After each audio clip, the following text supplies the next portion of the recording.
ॐ यो भूतं च भव्यं च सर्वं यश्चाधितिष्ठति स्वर्यस्य च केवलं तस्मै ज्येष्ठाय ब्रह्मणे नमः। प्रिय श्रोतागण,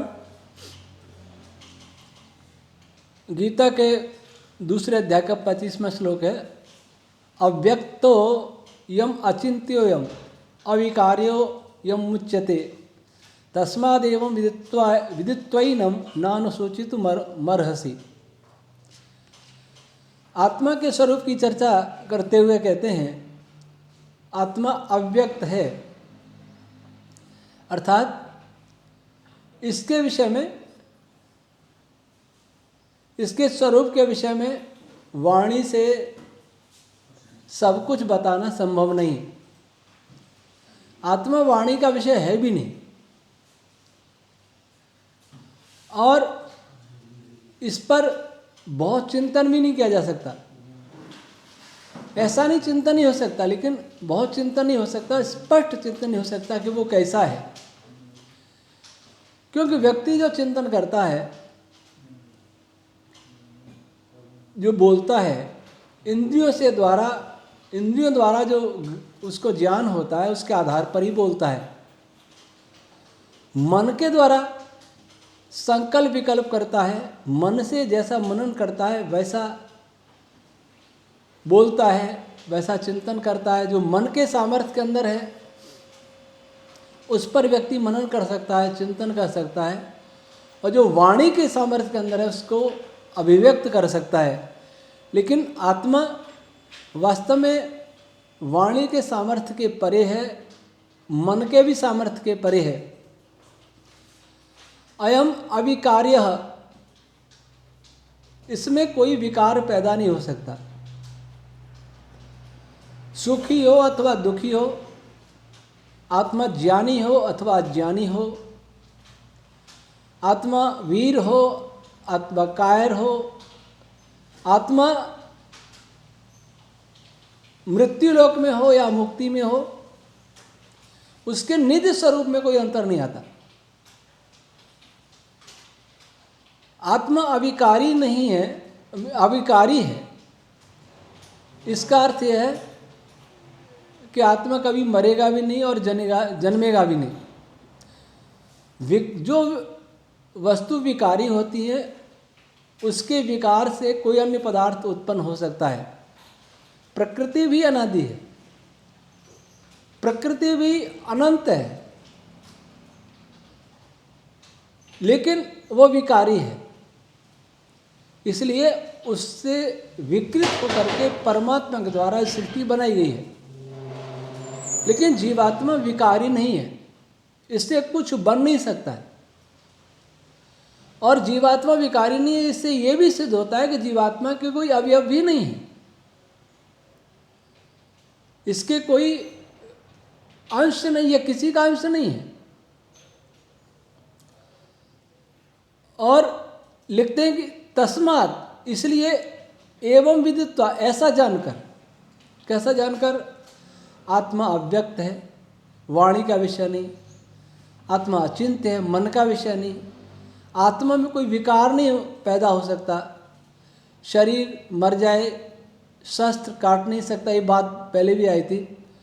तो शरीर की जो भी अवस्था हो, जिस भी योनि में जाए, आत्मा में वैसा का वैसा रहता है। तो ऐसा जानकर इसको तुम्हें सोच नहीं करना चाहिए, शोक नहीं करना चाहिए कि ये सब मारे जाएंगे, क्योंकि आत्मा में कोई विकार पैदा होगा ही नहीं। और फिर कहते हैं, अथ चैनम नित्य जातम नित्यम वा मन्य से मृतम तथापि तुम महाबाहो नैवम शोचितुमर्हसि। अगर हे अर्जुन, अगर तुम ये मानो कि आत्मा जन्म के साथ ही पैदा होता है और मृत्यु के साथ मर जाता है, तब भी ये शोक का विषय नहीं है। क्यों? जो पैदा हुआ है मरना ही इसको, तब भी जब नष्ट होना किसी पदार्थ को, तो उसका क्या शोक है? कोई पदार्थ नष्ट नहीं हो सकता, उसे नष्ट कर दिया जाए तब तो शोक का विषय है, नष्ट हो गया। लेकिन जो नष्ट होना ही है, अगर ये मान लो आत्मा मरता है तो आत्मा को मरना ही है, तब भी क्यों शोक करना। फिर लिखते हैं जाता से ध्रुवो मृत्यु, जो जन्मा है निश्चित ही वह कभी मरेगा। और ध्रुवम जन्म मृतस्य च, और जो मर गया है उसका कभी जन्म भी होगा। अर्थात अगर जीवात्मा जन्मा है, अगर ऐसा मानते हो तो फिर उसकी मृत्यु निश्चित है, और मर जाएगा तो उसका जन्म भी निश्चित है, तब भी शोक नहीं करना। पहले तो बता दिया आत्मा जन्मा है, अचिंत्य है, अविकारी है, सब बता दिया। लेकिन फिर भी श्रोता संतुष्ट नहीं हो और यही माने, यही उसको भ्रम हो कि आत्मा मरने के साथ, शरीर के मरने से आत्मा भी मर जाएगा, तो अब उस शैली से समझाते हैं कि चलो मान लिया, तो जो पैदा हुआ है वो तो मरना ही है। अगर ऐसा मानते हो आत्मा को, अगर आत्मा पैदा हुआ है ऐसा मानते हो तो वो उसे मरना ही है। और अगर मर जाएगा शरीर के मरने के बाद तो उसे जन्म लेना ही है। दो अर्थ निकल रहे हैं। एक तो इस श्लोक से संगति लगाएं कि आत्मा को नित्य पैदा हुआ मानो तो उसे मरना ही है, तब भी शोक नहीं करना। और मर करके फिर जो मर जाता है उसे जन्म लेना ही है, तब भी शोक नहीं करना, क्यों फिर वापिस जन्म लेगा। ऐसा तो नहीं मरा ही रहेगा।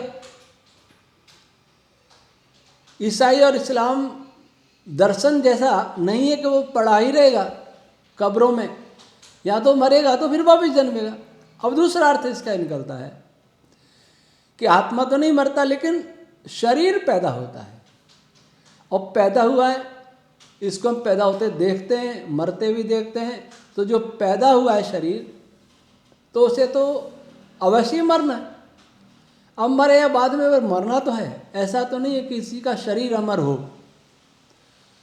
और जब शरीर मर जाता है तो वापस शरीर धारण करता है, ये भी निश्चित है। सृष्टि पे भी विचार करें कि सृष्टि का जन्म हुआ है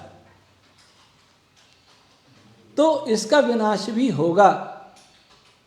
सृष्टि अनादि नहीं हो सकती, इटर्नल नहीं हो सकती। कोई भी पदार्थ इटर्नल नहीं हो सकता। जिसका जन्म हुआ है हमेशा नहीं रह सकता।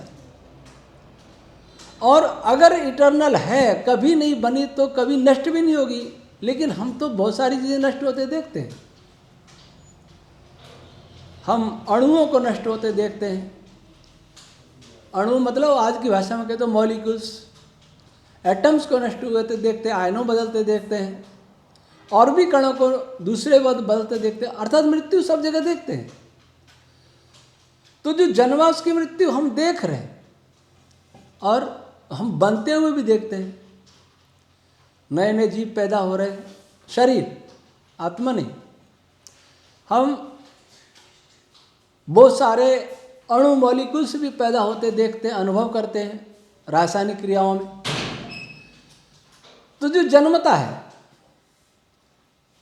वो निश्चित ही मरता है, चाहे वो शरीर हो, चाहे मॉलिक्यूल हो, चाहे एटम हो, चाहे इलेक्ट्रॉन हो, चाहे क्वार्क हो। जो जन्मा है वो अवश्य नष्ट होगा।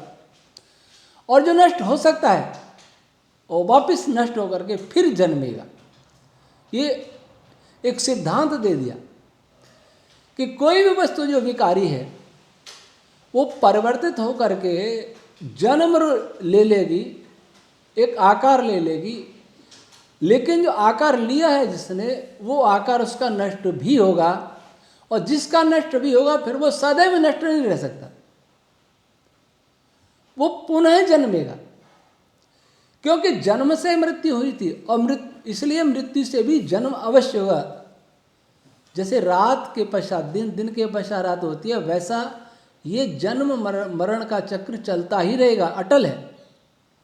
इसलिए तस्मात् अपरिहार्य थे, जो अपरिहार्य है, अनिवार्य व्यवस्था है, होना ही है, इसको कोई रोक नहीं सकता, अपरिहार्य, जिसको टाला नहीं जा सकता। इसके लिए न तुम शोचितुम अर्हसि, इसके लिए अर्जुन तुम शोक करने योग्य नहीं हो।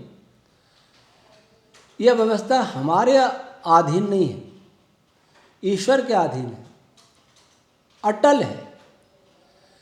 जिसको टाला ही नहीं जा सकता उसके लिए शोक क्यों करना? जिसको हम प्रयत्न से टाल सकें तब तो शोक करना है, प्रयास करना है, कैसा नहीं होने देना। लेकिन उसे हम किसी भी मूल्य पर नहीं टाल सकते, किसी भी शक्ति से, किसी भी बुद्धि से नहीं टाल सकते, तो उसके लिए फिर होने दो, उसके लिए शोक क्यों करना। शेष अगले रविवार को। आज इतना ही, 3 श्लोक हुए। ओम शम।